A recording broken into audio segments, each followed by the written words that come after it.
Canonicalization is something you absolutely need to think about for SEO purposes.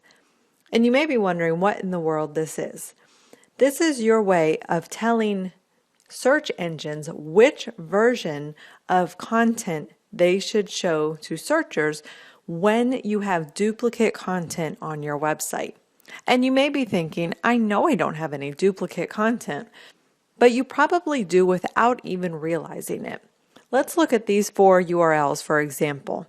They all go to the homepage of the Live Long and Prosper website, but you'll notice they're all slightly different. The first does not have www. The second one does. The third one has HTTPS, where the others do not. And the final one has a / index.html at the end of the URL. These are actually seen as 4 separate pages by search engines. So it's very important that you correct this so that they know which version they should actually be pulling up and you are not penalized for having duplicate content on your website.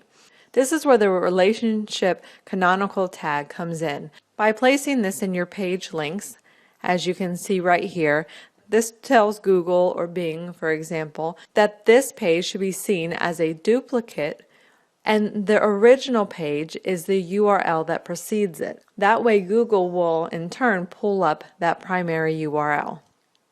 This often happens when you have created a blog and let's say you create a post that you add to multiple categories. Each time you add it to a category, that is creating duplicate content even though it's pulling from the same post. To correct this, you want to make sure that you set your preferred domain. If you're using WordPress, you can do this in the settings within WordPress. But you can also go to your Google Webmaster Tools account, and when you're logged into the home page, you can click on the gear icon and go to Site Settings. There you'll see the preferred domain section and you can select the option that you want. Now that will take care of the www and non-www versions of your domain. You can use a tool such as SiteLiner to look to see if you have any duplicate content.